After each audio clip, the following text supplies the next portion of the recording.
Welcome to Spirits Podcast, a boozy dive into mythology, legends, and folklore. For the last 10 years, people, for the last decade, we have been pouring a drink every week and learning about a new story from around the world. I remain Amanda. I am also still somehow Julia. Hooray! Julia, happy anniversary. Happy anniversary. Amanda, I cannot believe it has been 10 years since we released the first episode of Spirits. After one too many cocktails at the Jekyll and Hyde Club, RIP, in Times Square, where we drew the logo on a napkin and talked about the podcast we wanted to make together after being in the same city together again for the first time since we left high school. Here we are. Here we are. And Amanda, I have to ask, do you remember what that first episode was? I will never forget, both because it comes up by default a lot on podcast apps when you select the show, and also because when I share the show with people and they look through the episodes, they go, oh, love it. It's Persephone and Hades. It is. And, you know, the story of Persephone and Hades has always had a very special place in my heart from when I first started learning about mythology. I just really loved this idea of a goddess that represented life and death, like could be both, could contain multitudes, if you will. And I very distinctly remember some sort of book. It wasn't Edith Hamilton's mythology, but it was one that I think my mom bought me because I wouldn't stop talking about Greek mythology. And the book kind of associated various different goddesses with like crystals and stuff. I cannot for the life of me remember what this book was, and I haven't had any luck Googling it, but it must have been like in the late 90s or early 2000s. So if you know what I'm talking about, conspirators, please message me. I want to see if I can find this book again. I believe in us. Ever since then, Persephone has captured my imagination. And so when we were discussing what the first episode of Spirits should be, I knew that child Julia would never forgive me if I didn't feature the story of Persephone and Hades. And so, Julia, why are we touching on this topic again 10 damn years in? Because I think that if we have been doing this podcast for 10 years, and that is the first episode we ever did, I think we have grown a lot as both people and as a podcast. True. And I think in order to celebrate 10 years, I want to approach this story again with all of the experience and the new lens that we've developed from a decade of doing the show. We are no longer hunched very close together over a single blue Yeti microphone on my couch, and I'm excited to see what else has changed. Listen, I loved hanging out in your studio apartment when we first started recording this podcast. It was great. However, I am glad for my back health that we are no longer trying to share a Blue Yeti microphone. A thing we probably didn't think about when we were 23, but here we are. Absolutely not. Was not thinking about that in the least. Julia, I'm so excited. And I won't spend the entire episode talking about how much we've changed and how much in our friendship has grown and intensified and stayed the same. But I'm very excited to revisit this story with 10 years and coming up on 500 episodes of having done this damn thing. We are going to do this damn thing even more into the future, which is wild to me. We're not stopping at 10, baby. Not anytime soon, y'all. We're gonna get this podcast into all the milestones: work permit, driver's license, maybe voting, maybe drinking. I don't know. We'll see. I don't know. We'll see. We'll see. Can you imagine doing this for another 11 years? I can, which doesn't scare me. Good. I can't even picture what my life would look like in another 11 years from now. But to be fair, I couldn't picture this being my life 10 years ago when we started the podcast. It's true, Julia. A lot will change and has changed, but I am still interested in this. I'm more interested than when I started, and I am just, this is the best part of my week every week is getting to talk to you. Hey, thanks. Tell me about Persephone. I'll tell you first about Hades. So when we did our It's All Greek to Me series, and when we originally did the Persephone and Hades myth, I almost said 100 years ago, 10 years ago, I didn't really get into too much of the background on either of these gods and goddesses. And I gave a really like sort of straightforward version of the story. And this time, because we'd done the It's All Greek to Me series, where I didn't touch on Hades or Persephone, I wanted to give them both the same amount of depth as I gave the Olympians from that series. So we're going to start with Hades. And Hades, as you may recall, is the oldest son of the Titans Cronus and Rhea. And as a result, he was the first of his brothers and sisters to be eaten by his father, who, as you may recall, Cronus feared a prophecy that said that he would be overthrown by his children, just as he had overthrown his father. It's generational trauma, and I'm not going to lie to you, Julia. Hades is giving eldest daughter energy, and that's something that I am a little bit, I don't know, let's say experienced in. Interesting. However, because he was the first to be devoured by his father, that also means he was the last to be regurgitated when Zeus began his uprising, aka the Titanomachy, which is the war between the Titans and the soon-to-be Olympians. Julia, it's giving my least favorite way of taxing capital gains first and last out. It's not fair. I still don't know what that means, but I love it.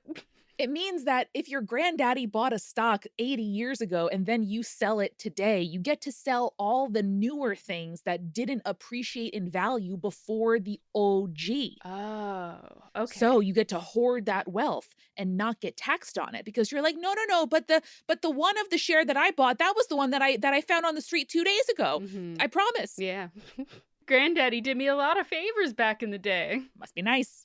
So Hades fought alongside his siblings against the Titans, armed with the Helm of Invisibility that was forged for him by the Cyclopses, who also gave Zeus his thunderbolt and Poseidon his earth-quaking trident. Is there like poetic emphasis in the texts that the Cyclopses having only one eye are good at invisibility? Like, are those two things related? I don't think so. I like that as a theory, but they're more of like these craftsmen. They're these blacksmiths who can create these sort of otherworldly items that the gods then use to defeat the Titans. Got it. So with these powerful weapons, the Olympians are able to defeat the Titans, and they imprison many of the Titans, not all of the Titans, but many of the Titans, in Tartarus, which is the deep abyss within the Greek underworld. Still makes me think of the sauce, and now I do crave fish and chips. Fair enough. So after their victory, the three brothers, the sons of Cronus, drew lots in order to choose which realms they would rule. Zeus won the first choice and chose the sky, Poseidon went next and took the seas, and then Hades received the underworld, which meant all things beneath the earth, as well as dominion over the souls of the dead that arrived in the realm of the dead, which is what the underworld is. Do we think he would have chosen that? Did we ever touch on that in the text? I don't think so. I think he got unlucky and ended up with the underworld. Short straw. I think pretty much every retelling of Greek mythology has Hades as, and poor Hades, he got the underworld. But I think is often characterized as this person who takes great pride in the job that he does. He knows that it's important. Makes the best of the least. So something important to stress that probably most people know, but something that I want to make sure we understand going into this episode, is that Hades is not the embodiment of death, but rather is the god of the dead. He is the king of the dead. He is the king of the underworld. And those are important distinctions because the Greeks have an embodiment of death. Actually, there's quite a few embodiments and varieties of death. Thanatos being the general personification of death, but there's also various other embodiments of different types of death, like the Keres, who are these death spirits who embody violent death, for example. And my favorite characters in Hercules, the movie, are old crones doing the snip snip. So those are the Moirai, they're the fates. Mm-hmm. The Greek underworld, which is sometimes also referred to as Hades itself, is Hades' domain and is made up of several different parts and inhabited by many of the chthonic gods. Chthonic just meaning underworld or death gods. Incredible. Is that what we get Cthulhu from? Wow, that's a great question. I don't know. Cthulu? So it is spelled, the CHTH is the same as Cthulhu. All right. So it's very possible that H.P. Lovecraft, in his infinite racism, decided to pull for that. Probably. There's some Venn diagramming, Julia, between people obsessed with ancient Greek and the racisms. Hopefully, I don't fall into that category. I don't think so. So in early mythology, the dead were all sort of grouped together regardless of who they were in life or what they did in life. But later mythology adds a element of judgment in death, which leads to a variety of different quote-unquote lands within the underworld. So we'll go through them very quickly because I think they're like somewhat relevant to understanding Hades and the underworld and how he rules there. So starting with the entrance of the underworld, there's two important figures that we have to talk about when we're talking about the entrance of the underworld. That is Charon and Cerberus. So Charon being the ferryman whom the dead pay a toll in order to be ferried across the river Styx to enter the underworld. Probably know that the ancient Greeks would bury their dead with coins, sometimes in their mouth, sometimes on the eyes, so that would be the payment for Charon. Among the coolest river names of all time. The river Styx? I mean, come on. That feels good in the mouth. Pretty sweet. Pretty sweet. It feels like Pocky. Like, oh. And then, of course, we have Cerberus, who is the guard dog of the underworld. And I would be remiss if I didn't also mention what I mentioned in our first episode, which is Cerberus's name means basically brindled, which means that Hades named his dog Spot. Among the best things I have ever learned from this podcast, Julia. Incredible, right? Just We've so been good. Calling our dog Spot since truly the dawn of time. Truly, truly. Now, we talk a lot about Charon getting his payment to usher people across the river Styx, but Amanda, did you know we also have historical evidence that the Greeks would place a honey cake with the dead so that they could give Cerberus a little treat before they entered the underworld? Treat! Yes! A little treat. Snacks for Cerberus. Let's go. Cerberus was charged with stopping the dead from leaving the underworld, less so with preventing people from entering, though that does feature in some stories, but his primary focus was, hey, you're not allowed to leave.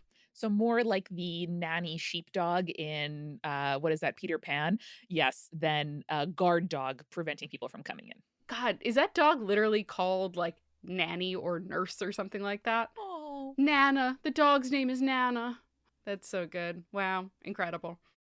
So the underworld is also made up of several rivers. The Styx, which we already mentioned, extremely cool name. That is also the river that the gods would swear oaths upon, and that is the river that Charon would ferry the dead across.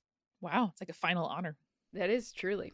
There is also the Acheron, which is the river of misery and woe. There is the Phlegethon, which is a river that leads into the depths of Tartarus, which is associated with punishment, and also just happens to be a river of fire. Cool. Respectfully, Julia, you can miss me with both of those rivers. I'll stick to the river Styx. That's fair enough. And then another important river is the Lethe, the river of forgetfulness and oblivion. And there are some stories in which the dead would drink from the Lethe in order to forget their previous lives. Wow, that's a very powerful human urge, huh? Yeah, made it just. There are a few more locations that were honestly added later in the mythological canon. Besides Tartarus, which we already mentioned, there was the Asphodel Meadows, which were either a field of ash, which is sort of based on some ancient Greek wordplay, or a field of literal asphodel, which is a type of white star-shaped flower that is associated with mourning. Mourning with a U, not mourning as in the beginning of the day. Oh, shit. Both of those are very striking images. I'm picturing like a cave top with like stalactites and stuff, and then just like an ethereal glow with these, pointy, I'm assuming they're pointy, flowers poking up. Yeah, they kind of have like a cone shape, and then those star white flowers sort of wrap around the cone. It's very pretty, honestly. Right on. And then, of course, Amanda, there is Elysium, or the Elysian Fields, which is basically the closest thing you get to paradise in the Greek afterlife. It is the place that Greek heroes aim to go when they die, and it is a place for those who have been judged righteous in life that spend their death there. One of my favorite parts of learning about the Greek underworld and learning a little bit more about Hades and the ancient Greek conception of death is that everybody goes there. Everyone ends up in the underworld in Hades. It's not this Christian conception of hell only for damned souls. And one of the things that I definitely find myself knowing that common depictions of Hades and the underworld don't. That's a great point, Amanda, because as Greek mythology really stresses, especially as we get into the sort of like epithets section of this episode, hey, everybody dies. Don't they just? There are a few animals and items that are associated with Hades and his worship. Black animals, but particularly sheep, were often sacrificed to Hades, which I think puts a whole new meaning on like the black sheep of the family, because Hades is being portrayed as so different than his Olympian siblings. And Julia gives a whole new context to my favorite shiny Pokemon of all time, Shiny Wooloo. Wooloo. Wooloo, simply a sheep. Shiny Wooloo, just a black sheep. Aw, but cute. I love that. Very cute. Blood and other offerings would be dripped into either pits or cracks in the ground in order for it to get more easily to the god beneath the earth. Cool. Speaking of black animals, he is also portrayed as driving a chariot that is drawn by 4 black horses, and of course is often portrayed with Cerberus by his side. Love a horse in a myth. And also, Amanda, snakes. He's often seen holding snakes or is accompanied by them in art. He also has a few plants that are associated with him, namely the cypress tree and the narcissus flower, aka the daffodil. The daffodil will be important later, so keep it in mind, remember. Now, there is not a ton of art from the ancient Greeks of Hades, which is understandably so, but when he is portrayed, it is often with his bident, which is a 2-pronged trident. Or like I call it, a big ol' fork. His helm of invisibility, which we already mentioned previously, and a key, which is known as the Key of Hades and is essentially like a reminder that souls of the dead cannot leave the underworld. It's like I'm locking you up and I have the only key. Now, you know, when we did It's All Greek to Me, I loved doing a etymology corner and a epithets corner. So let's talk about Hades and his various epithets. Yes. Now, the actual origin of the name Hades is pretty uncertain, mainly because it has been associated with the meaning of, quote unquote, the unseen one since the oldest antiquity, which honestly does feel like a kind of like cute little treat when you keep in mind the fact that he has this helm of invisibility that was given to him by the Cyclopses. Oh my God, right? I'm here assuming like, oh yeah, it's because like the underworld is something we don't want to see or deal with, and like it's not in the realm of the sun and the sky and the water. He's also the invisible bitch. Exactly. So Socrates argued that Hades' name came from, quote, his knowledge of all noble things, but this writing was also in direct opposition to the writings of Plato, and they might have just been beefing at the time. Some modern linguists, especially a historian named Martin Litchfield West, believed that the original meaning of Hades' name was, quote, the one who presides over meeting up, as in, eventually, all end up in the halls of the dead. God of hangs, and you know what? Where we're always going to hang, Julia, at some point eventually. Everyone ends up there eventually. That's what I'm saying. But he does have a few other names, though unlike the other gods, those names might have been used as a placeholder for fear of invoking his true name and getting his attention. Sure. So there is Pluton, meaning wealthy, in reference to all of the riches that can be found beneath the ground. There are a couple of variations of Pluton, including like giver of wealth, which I think is also very interesting. There is also Agasandros, meaning he who carries all away. Again, the universality of death. We also have Klymenos, which means infamous. Pleidegamon, which means host of many. Again, very funny. Julia, in some ways, death is the biggest dinner party in the world. Yes. The least exclusive invitation, but kind of the biggest party. There's also Chaetonius, which is the subterranean. And then there's my perhaps least favorite, which is Zeus Catacothonius, or Zeus of the Underworld, which just feels mean-spirited. Yeah, that's real older brother energy, being like, yeah, that's my little brother, little me. Yeah, he's the king of the underworld the way that Zeus is the king of the heavens, but you don't have to remind him that when referencing him. It's just mean. Yeah, no, call Zeus the upstairs Hades. I don't think he's going to like that. Yeah, no, he would hate that, honestly. He would hate it. But for all that the Greeks may have been afraid of death and speaking the name of Hades, Amanda, he is often seen as a sort of passive and sometimes even altruistic figure in mythology. I would think of him as a sort of like benevolent but solemn king, right? I mean, he's not grabbing people, right? Like he's not the devil, he's not the grim reaper, he's not like going up into the domain of his brothers to be like, yum, yum, yum, more souls for me. He's just happens to be the president of the place where you gotta go. He did famously go up and grab one person, and that is kind of the point of this episode, but we'll talk about it. Well, so basically he's like cool, but he expects all of his subjects to follow his law, but also held all of his subjects equally accountable and didn't give any sort of particular special treatment to any of the dead, unless they pissed him off. Well, that's fair.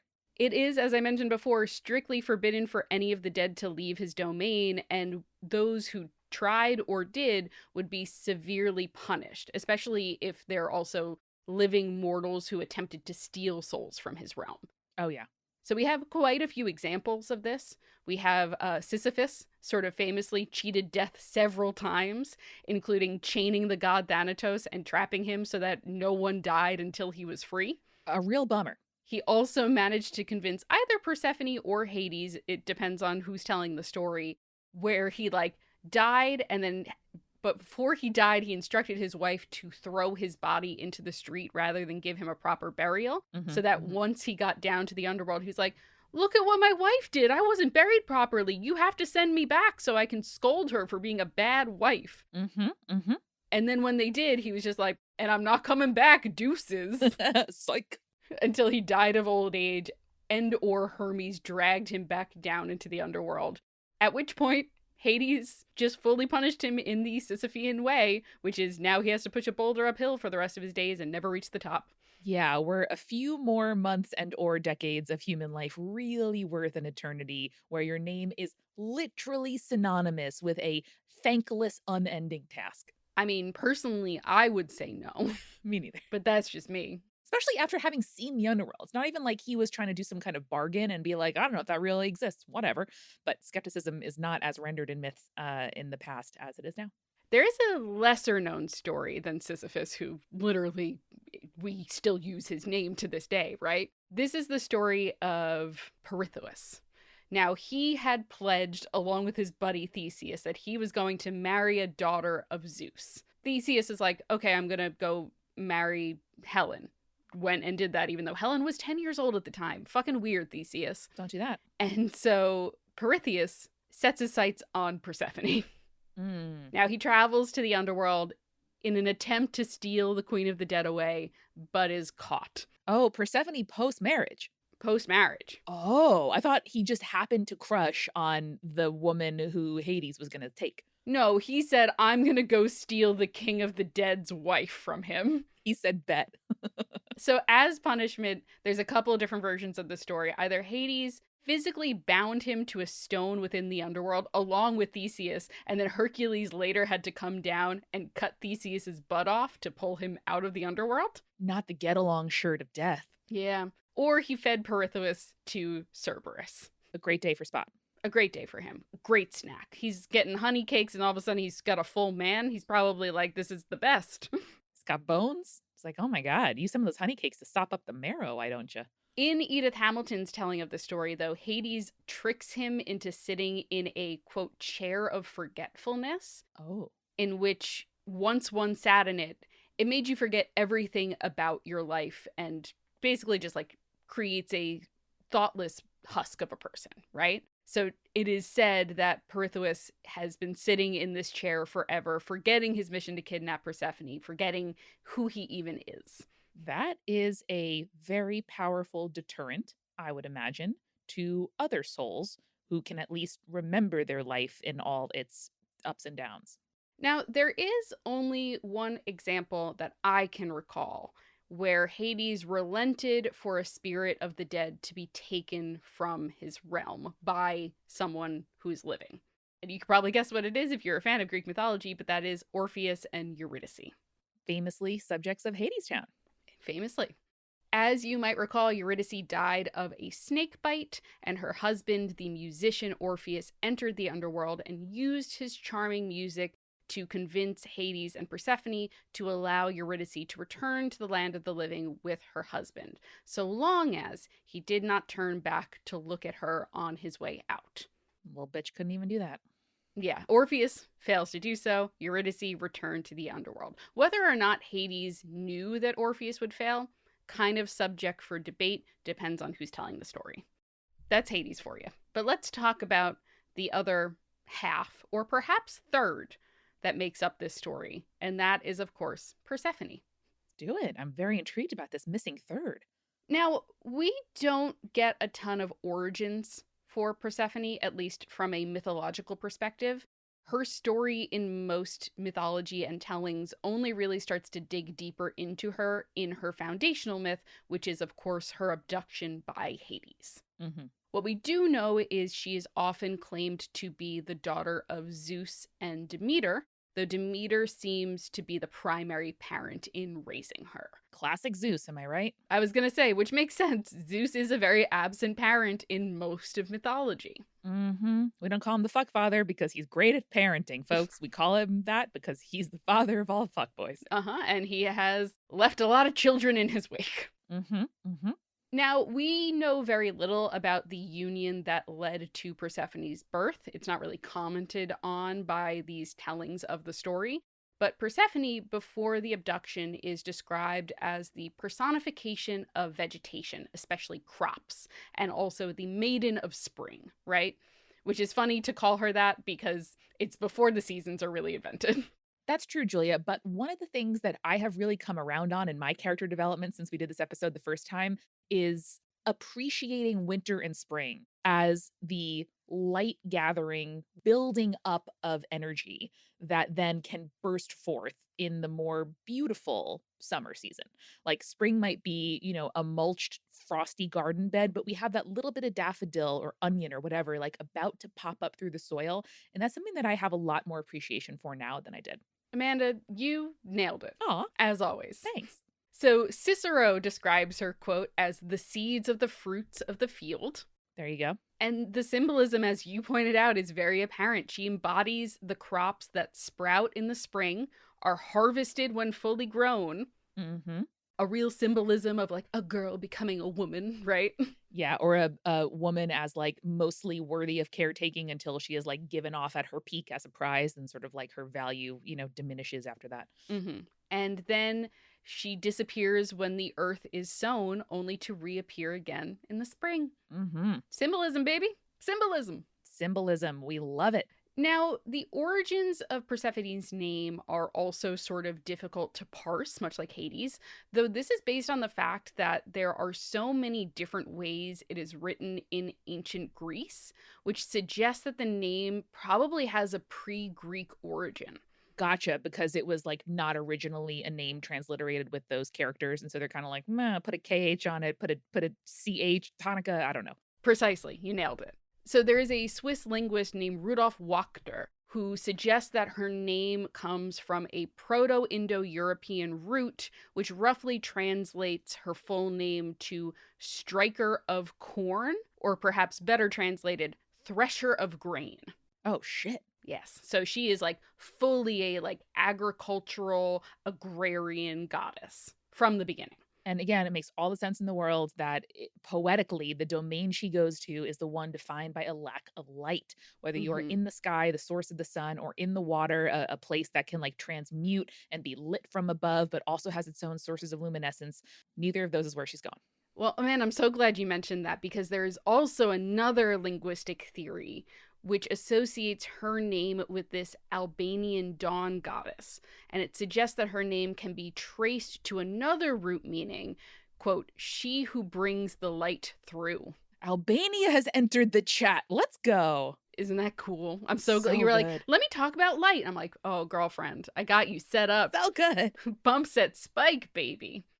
Persephone, much like her husband, has a variety of names, which are also used to essentially avoid speaking her true name aloud. That's just polite. Like when you meet a woman that you really like, just don't ever look at her directly or say her name directly, is kind of what I've been trying to do. I mean, that's great advice.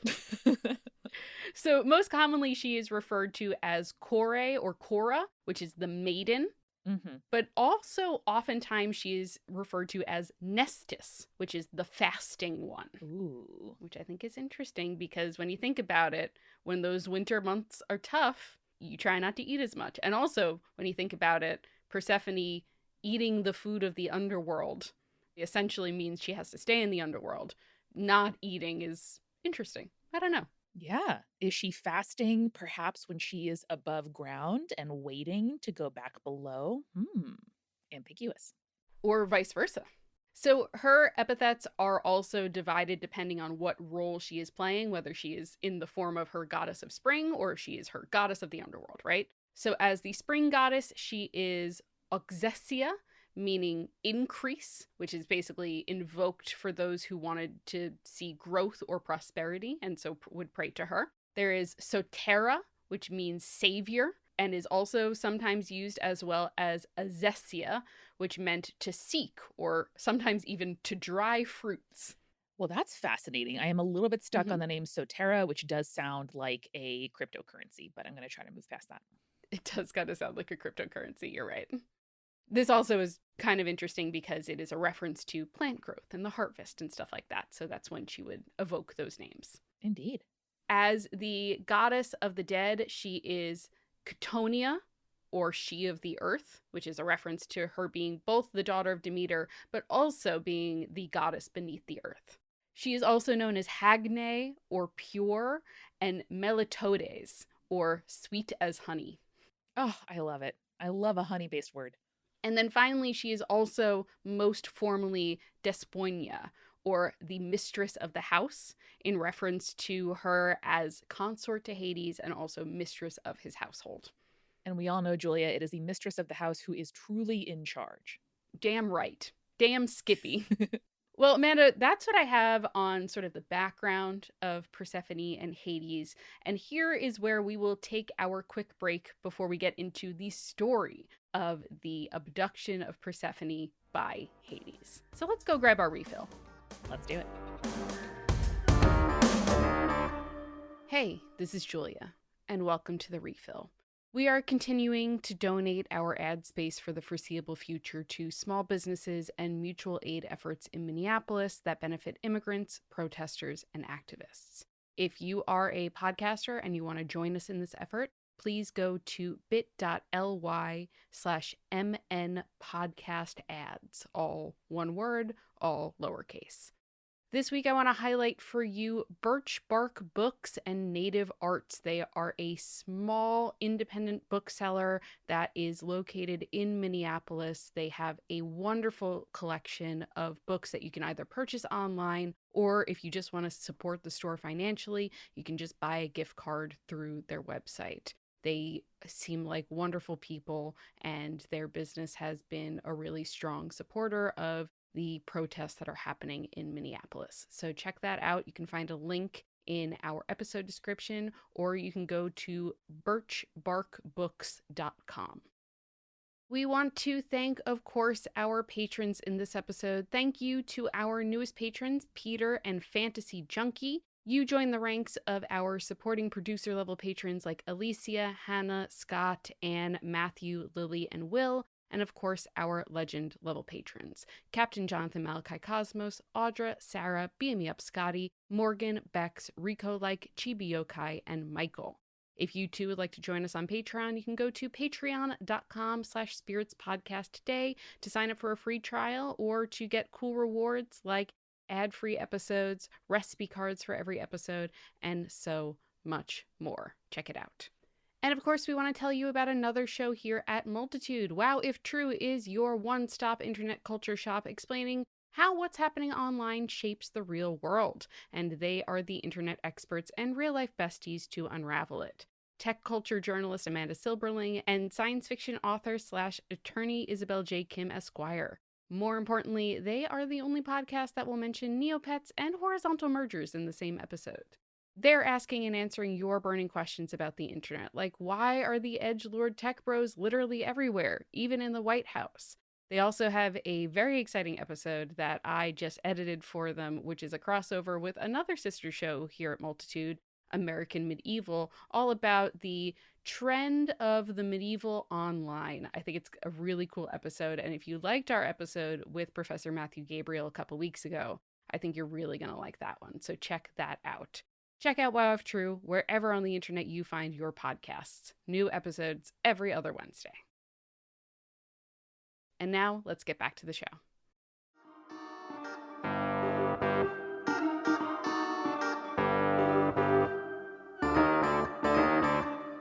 Amanda, we are back, and of course, our cocktail for this episode has to be a pomegranate cocktail. I would be disappointed if it wasn't. And because Hades is the king of not only the underworld, but also all of the riches beneath the ground, I found a cocktail called the Uncut Gem that I'm going to do a variation on here. Uncut gems. Uncut gem. That's such a throwback reference that no one is gonna get. It's a URAL stim that ain't leaving my brain. So normally the Uncut Gem, I'm not going to do it in the voice again, is made with a new make spirit. Do you know what a new make spirit is, Amanda? No. So this is essentially an unaged spirit, usually very high proof, like 60 to 70%. Oh, and like the moonshine variety. Yes. And it is made during whiskey distillation before the spirits are placed in a cask to mature. So it's basically like a first proof, high proof whiskey before it is aged in whiskey barrels. I have definitely smelled, if not tasted, that during tours of whiskey distilleries, including the late great Van Brunt in Red Hook, New York. R.I.P. R.I.P. to a real one. Love you guys. However, looking at this cocktail, I think it works better with a well-aged spirit, maybe like a dark rum or a bourbon, depending on your preferences. I know I would go dark rum, but other people might enjoy like a bourbon or a rye here. Then it is balanced out with a bit of raspberry liqueur. Traditionally, it calls for creme de framboise. You could also do chambord if you're feeling fancy, and that's what you have in your liquor cabinet already. And then, of course, pomegranate juice. And then also, this is very important because it helps balance out the whole thing. A few drops of saline solution kind of adds that little savory into the sweet. Ooh. You also probably could swap out the chambord or the creme de framboise with a pomegranate liqueur, like a Pama, to really kind of drive home that pomegranate flavor. But do not forget the saline solution. A few drops of that makes an entire difference to your cocktail. I love when a recipe creator is like, bitch, don't fuck with me. Listen to me. Skip some stuff, but not this one. Listen to me. You're going to think it's way too sweet otherwise. You need a little bit of the saline solution, like 2 or 3 drops max. I recently checked America's Test Kitchen's slow cooker cookbook out of the library because it is the depths of winter and it feels like a good time to make a nourishing meal. And I looked up their tortilla soup and they had a note like that where they were like, don't skip the garnishes. The dish depends on the garnishes. Yes, I feel that. I love when cookbook writers are very sassy about it too. Like Anthony Bourdain's pretty famously sassy about that. I also have Maddie Matheson's soup, sandwiches, and salads book. Nice. And his descriptions are wild. If you have a second to just pull it out of the Libby app or your local library, read the descriptions because they're so fucking funny. I 100% will. And I must say that his steak and seafood spot in Toronto is one of the best restaurant meals I've ever had. Sick. I have to go there at some point. Mm-hmm. All right, Amanda, let's get on to the main event, shall we? Let's do it. The story of Persephone and Hades. So this, as I mentioned, is sort of the foundational myth, especially for Persephone, and it is a etiological story. Ooh, what does that word mean? This comes from the Greek word meaning giving a reason for. Oh. So this is a story, as you can imagine, that the Greeks told in order to give a reason for why the seasons change. What a helpful word. There are so many stories that fall under that. Exactly. That is such a foundational thing to mythology, is part of the reason most cultures started telling stories in the first place was to explain the natural world around them. So why the seasons change is important for people to understand. And so that is why we have the Persephone and Hades story. So cool. And yeah, think about all of the stories we've talked about explaining the movement of celestial bodies, the changing of the day, the seasons, a lifetime. Fascinating. Etiological. Or even just why do we die? Yeah.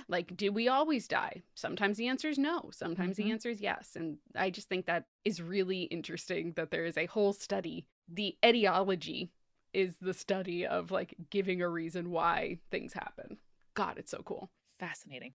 There are some versions of this story that start with Demeter denying all suitors for her daughter. And in these stories, many of the Olympian gods approach Demeter with an offer to marry Persephone. Hermes, Apollo, Ares, Hephaestus all make offers for her, as well as Hades, though Demeter turns all of them away. I think there's a certain amount of like overprotection that comes from Demeter. Demeter often doesn't have a lot of children in the mythology, and so Persephone being this like her one kid at this point, maybe in the mythology, depending on, you know, the canon and everything, she is very protective of her. They have a great relationship. You know, obviously Zeus is not super in the picture in raising this daughter, and so she has a lot of emotional connection to her, right? One thing that raises my flags now that didn't 10 years ago is kind of like the ways that mythology sometimes blames femininity and motherhood and protectiveness on the fates of their daughters. Like it's something that Demeter did wrong in raising Persephone or stewarding her, to bring up some land management vocabulary here. And that's what kind of results in like, oh, well, you thought Apollo wasn't good enough for her. Let's see what turns out. But reserving judgment. Yes. So in some stories, also, her protection comes from the fact that she received a warning from the god Astrius, who gave a prophecy that Persephone would be essentially like raped if she was not protected. Hmm. And as a result, there are many different versions where Demeter is this sort of like overprotective goddess over her daughter. And that's why in many stories, Persephone is almost always accompanied by other like nymphs or handmaidens or something like that. And it's only when she is alone that Hades is able to steal her away. Real girlies going to the bathroom together vibe. It truly is. So here's how Edith Hamilton, and I'm going to be quoting Edith Hamilton because her poetry and the prose that she uses in telling the story is just beautiful. Seriously, if you haven't picked up Edith Hamilton's mythology, I think I've done something wrong to the listeners. If you haven't picked that up yet and started reading it, it's fantastic. spiritspodcast.com/books. So here is Edith Hamilton's telling of Persephone's kidnapping. Quote, "She was gathering flowers with her companions in the vale of Enna, in a meadow of soft grass and roses and crocus and lovely violets and iris and hyacinths. Suddenly, she caught sight of something quite new to her, a bloom more beautiful by far than any she had ever seen. No, girl, it's a daffodil! Run away! Run away! A strange glory of a flower, a marvel to all, immortal gods and mortal men. 100 blossoms grew up from the roots, and the fragrance was very sweet. Looks like an anteater. Don't trust it. The broad sky above and the whole earth laughed to see it, and the salt wave of the sea. Only Persephone among the maidens had spied it. The rest were at the other end of the meadow. She stole toward it, half fearful at being alone, but unable to resist the desire to fill her basket with it. Wondering, she stretched out her hands to take the lovely plaything, but before she touched it, a chasm opened in the earth, and out of it, coal-black horses sprang, drawing a chariot and driven by one who had a look of dark splendor, majestic and beautiful and terrible. He caught her to him and held her close. The next moment, she was being borne away from the radiance of earth in springtime to the world of the dead by the king who rules it." It's kind of hot, Julia. It's kind of hot. Now, quick pause to say, in this version of the tale, Hades actually approached Zeus to assist him in stealing Persephone away. Oh. Zeus, therefore, was the one who brought about the narcissus flower in order to, with its beauty, lure Persephone away from her companions, which gave Hades his opportunity. So Hades like pulled a fast one, and after Zeus was like, "Look at this beautiful flower, it looks like the sun," Hades is like, "No, no, no." Yes, exactly. Is my prose the same as Edith Hamilton, Julia? Totally. Nailed it. Thank you. Also, just keep in mind, this is a daffodil. It's not the most elegant flower I've ever seen. I meant when I said it looks like an anteater. Yeah, but apparently, Amanda, a strange glory of a flower, a marvel to all, immortal gods and mortal men. I mean, it sure does look unusual. So if I were only looking at other types and then I saw a daffodil, I'd probably be like, "Is that a mistake?" But you know, one person's mistake is another person's work of art. Isn't that what what's his face always said? No mistakes, just happy accidents. Oh, Bob Ross. Yes. All right. Hamilton continues. "The high hills echoed her cry and the depths of the sea, and her mother heard it. She sped like a bird over sea and land seeking her daughter. But no one would tell her the truth. No man, nor God, nor any sure messenger from the birds. 9 days Demeter wandered, and all that time she would not taste of ambrosia or put sweet nectar to her lips. At last she came to the sun, and he told her all the story. Persephone was down in the world beneath the earth, among the shadowy dead. The sun talked to her? So Helios, who's the embodiment of the sun. So at this point, the story has shifted away from the perspective of Persephone and Hades and focuses more on Demeter's perspective. Now, remember when I made a reference to Persephone being a third of this tale rather than half of this tale? This is a story about a mother and her daughter. Exactly. This is a story as much about Demeter as it is about Persephone and Hades. All right. I also want to include a quote from the Homeric hymn to Demeter about this portion of the story where Helios tells a grieving Demeter that Hades is a worthy husband for her daughter. Okay. So he says, "But goddess, give up your strong grief. Let go of your infinite anger. Hades isn't an unsuitable son-in-law among the gods. Lord of the many dead, your own brother from the same seed. As for honor, he won the third share back when the division was made and now lives among those whom he was allotted to rule." Okay.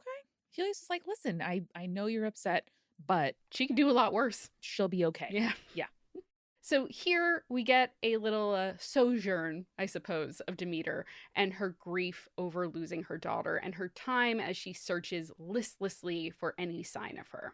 Now, we talked pretty substantially about what she got up to during our Demeter episode of It's All Greek to Me, so I won't linger too long on any of the particular details, but some of the most important tales feature her role as a mother, and as a grieving mother in particular. So, for example, there is a particular story that features her while disguised. So she has left Olympus, she has disguised herself as an old woman, and is traveling across the land in her grief, looking for Persephone.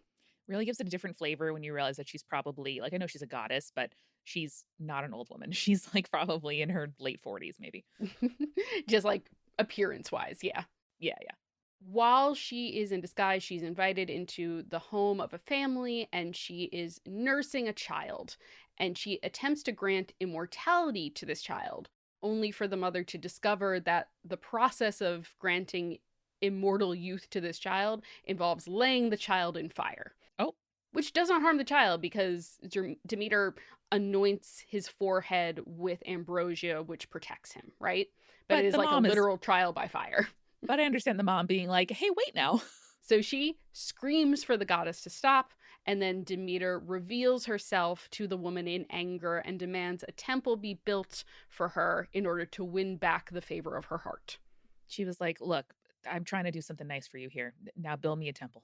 Exactly. So the temple was built, and that is where Demeter was said to reside in her grief, away from Olympus and away from the other gods. And man, Julia, doesn't it hit a little bit different to think about just getting to like share a home with your grief for a while and as long as you need to, and put everything else to the side? Yeah, seriously. The problem with that, Amanda, is that while she was away, nothing would grow, right? As Edith Hamilton puts it, quote, "That year was most dreadful and cruel for mankind over all the earth. Nothing grew. No seed sprang up. In vain the oxen drew the plowshare through the furrows. It seemed the whole race of men would die of famine. At last Zeus saw that he must take the matter in hand. He sent the gods to Demeter, one after another, to try to turn her from her anger, but she listened to none of them. Never would she let the earth bear fruit until she had seen her daughter." And doesn't it hit different after this past decade of, at least for me, really realizing how women and women's labor and feminized labor upholds all of the world, particularly in societies where we don't let society take care of people and we outsource that work to women, families, feminized labor. You may not appreciate us when we're doing it, but you sure do notice when we stop. And wow, that's a powerful image. 100%. Right on the money, as always. So, seeing that all of this was clearly not working, Zeus realized that Demeter would not be persuaded, but maybe his brother could be persuaded. So he called on Hermes, who, as the messenger god, often traveled, is a psychopomp, right? He traveled between the world of the living and the world of the dead. So he calls on Hermes to go to the underworld and ask Hades permission for his wife to return to see her mother so that the earth could once again grow. Hey, quick question. No worries if not, but I can't picture Hermes saying no worries if not. Oh, yeah, I'm really inserting myself into this character. So Hamilton continues, Hermes found the two sitting side by side, Persephone shrinking away, reluctant because she longed for her mother. At Hermes' words, she sprang up joyfully, eager to go. Her husband knew that he must obey the word of Zeus and send her up to earth away from him. But he prayed her as she left to have kind thoughts of him and not be so sorrowful that she was the wife of one who was great among the immortals. And he made her eat a pomegranate seed, knowing in his heart that if she did so, she must return to him. Now, you might be wondering what that sounds like for Hades to say, like, hey, please think of me kindly, I am your husband. Mm-hmm. Don't worry, we have a Homeric hymn for that. So Hades says in this hymn, Go now, Persephone, to your dark-robed mother. Go and feel kindly in your heart towards me. Be not so exceedingly cast down, for I shall be no unfitting husband for you among the deathless gods, that am own brother to Father Zeus. And while you are here, you shall rule all that lives and moves, and shall have the greatest rights among the deathless gods. Those who defraud you and do not appease your power with offerings, reverently performing rites and paying fit gifts, shall be punished forevermore. It's like, baby, it's not so bad. It's pretty cool here. I'm just saying, like, you're getting a lot of respect being my wife, as you well deserve. Now, I did, like, abduct you without your consent, and that is not a small thing, but... But, you know... You still have a cool job now, and you're my companion. Yeah, and if people don't give you good gifts, they'll have to answer to me.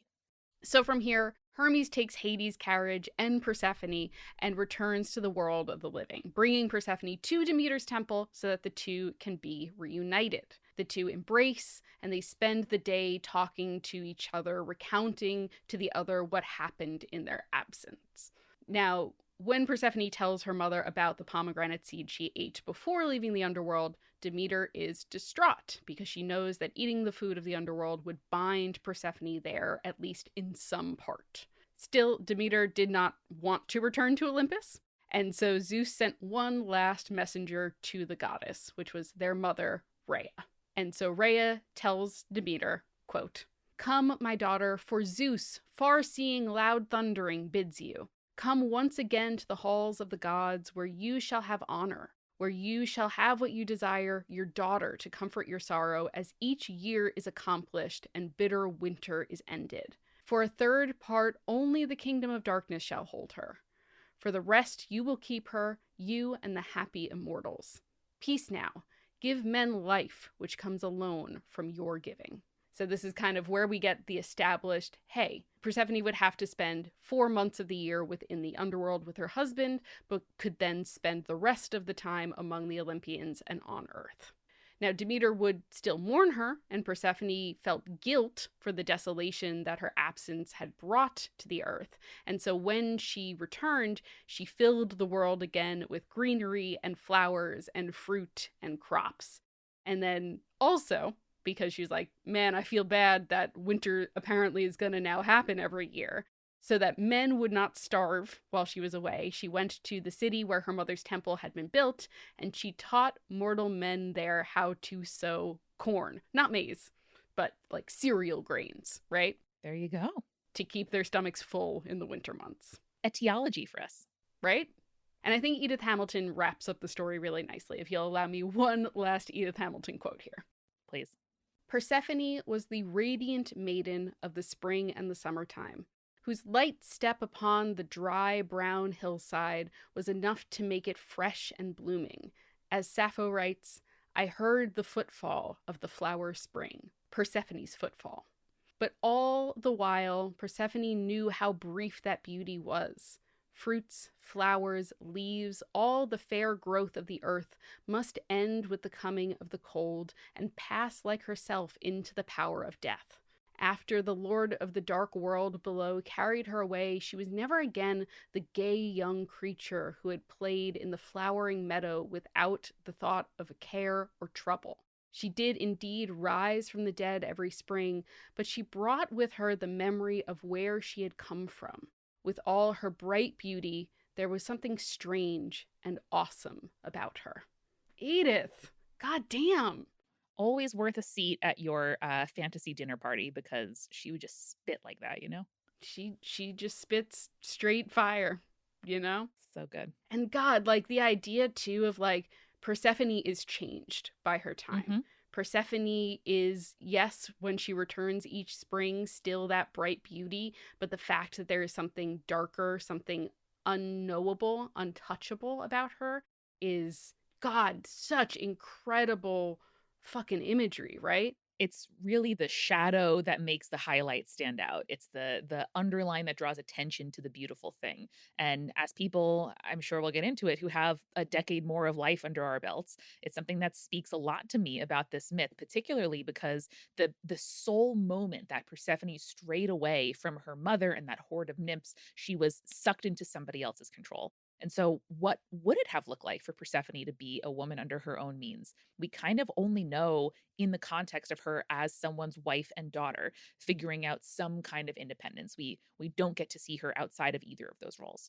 And I think that is probably true, but I also think that much like in life, even if I suppose you could say, traumatic experience of Hades kidnapping her didn't happen, something else would have shaped her, would have been the thing that, as Edith Hamilton says, she was never again the gay young creature who played in the flowering meadow without a thought of care or trouble.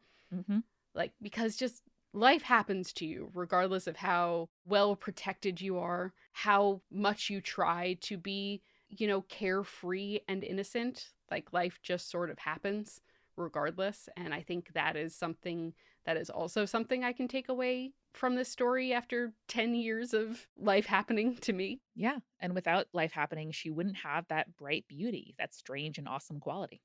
So there are a few other stories that feature Persephone and Hades. One of my favorites is about the nymph Minthe, who was said to be a mistress of Hades before he married Persephone. Uh-oh. Now, when Minthe started spreading rumors around the house of Hades that the king would put aside his wife and take her back into his bed, Persephone trampled her and transformed her into the sweet-smelling plant mint. Oh, okay. And that explains why mint grows like a bitch. Mint always comes back. You think mint is out of your garden? No, it's not. It never is. Contain that. You have to. You have to put that in a container. If one day you think you're going to put a mint plant in the ground, imagine me, Amanda McLaughlin, in 2026 going, don't do that. Bad idea. Bad idea. So what's interesting, too, about Persephone and Hades is, unlike most of the gods, they don't have, like, a brood of children. Mm-hmm.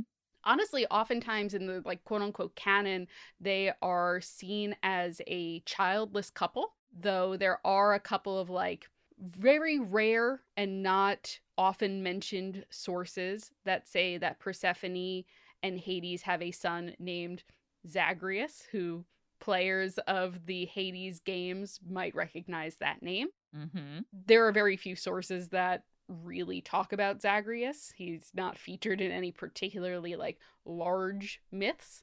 But Persephone is also said to be the mother of Melinoe, who, as fans of Hades 2, probably recognize that name as well. But again, very few sources that actually even mention Melinoe. And also, in the sources that do mention her, she is said to be born to Persephone after Zeus disguised himself as Hades and then impregnated her. Oh, no. I mean, classic Yes. Zeus, but don't do that.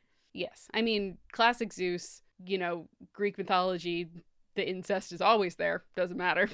And then, Yep. Just sort of classic Greek mythology in general.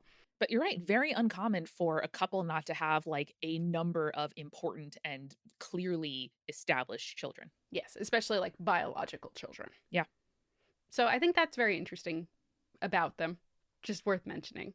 But Amanda, coming at this story again after 10 years is interesting to say the least. And I think for me, part of like growing up is realizing that the story of Persephone and Hades is much more about the feelings of Demeter as a mother than it is necessarily about the relationship between Persephone and Hades. Mm-hmm. I mean, the majority of the story is told from Demeter's perspective. It is about the way that the world changes as a result of Demeter's grief and sorrow. And we spend way more time in the story following Demeter's search for her daughter and the grief that she is experiencing than we do in the underworld with Persephone and Hades. But I think it's also about realizing how much an experience can change you. Like, again, I'm going to quote Edith Hamilton's description of Persephone again, which is, "She did indeed rise from the dead every spring, but she brought with her the memory of where she had come from. With all her bright beauty, there was something strange and awesome about her."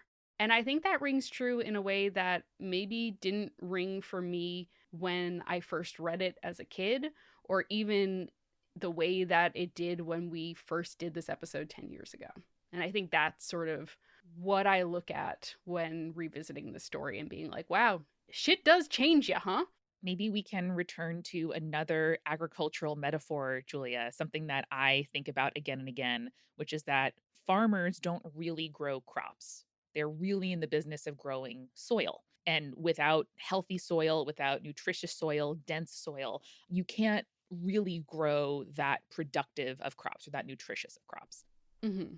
Soil is a layer cake of the past. In like the no-till gardening method, you don't even turn over all those layers, but instead every single season, the original, fertility and things that the soil came with leaches away. But then on top of that are the crops from last year, and they're degrading and becoming part of the soil to feed what comes next. And all winter it's sitting there, not just being dead or sterile, but waiting. There's still life in there. There's still bugs and microbes and stuff that makes the soil work and give life in the next cycle. And in fact, starting over from scratch or having some idea of like pristine soil that's never been touched and never been harmed and sterile is not going to yield anything.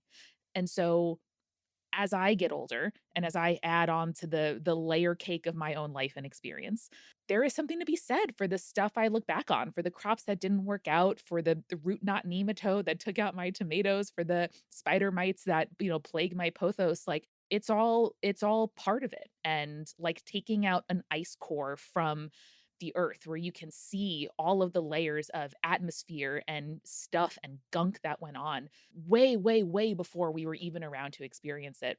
There's something about revisiting a tale over and over again and seeing what layers of your life it activates that makes something nutritious and productive and bountiful. Yeah. And I think there is something too about revisiting stories at different times in your life, as you mentioned, that helps you realize the things that you maybe didn't even realize you were grieving, Mm-hmm. And I think that is something that I really take from this story in particular, because it is probably one of those stories that I have revisited in so many times and periods of my life. And I am very grateful that I get to do that in a way that feels like I can have a conversation with someone else and also be able to share that information and those feelings and emotions with other people. And none of it's wrong, right? Like our interpretation 10 years ago, the things that snagged us and interested us aren't wrong. The story as we tell it now in 2026 probably looks extremely different to the first recorded versions, or even more importantly, the unrecorded versions that people told each other in the myth's development. But that counts. Like this, we're participating, we're feasting from the layer cake of experience here, to extend the metaphor as we return. That's the whole point of the show, is like these stories are around because they matter, and because they matter we want to dig into them. And I think this was a fabulous idea for an anniversary episode, Julia. I'm so grateful to be here with you, and I honestly can't wait to see what about this story stands out to me 10 years from now. We will come back to this one 10 years from now. If we're still making spirits 10 years from now, hell yeah, we're going to tell that Persephone and Hades story again. That's the thing, man. The stories go with you and they strike you anew a little bit differently depending on the light of each particular day. Yeah, truly. And hey, Amanda, I'm so glad that I've gotten to make this podcast with you for 10 years. I love you, Julia. Thank you for saying we should make a podcast together and deciding to share your love of all things mythology with me. Thank you for saying yes. And conspirators, thank you for hanging out with us, whether you were here from episode 1, which, goddamn, if you were, hot damn. Impressive. Even if you found the podcast in this episode, thank you for joining us. Thank you for being part of our decade journey. And I hope that you get to revisit stories like this with fresh lens and new experiences in your heart. And remember, folks, next time you see 100 daffodils poking out of the hard spring ground, stay creepy. Stay cool. Later, satyrs.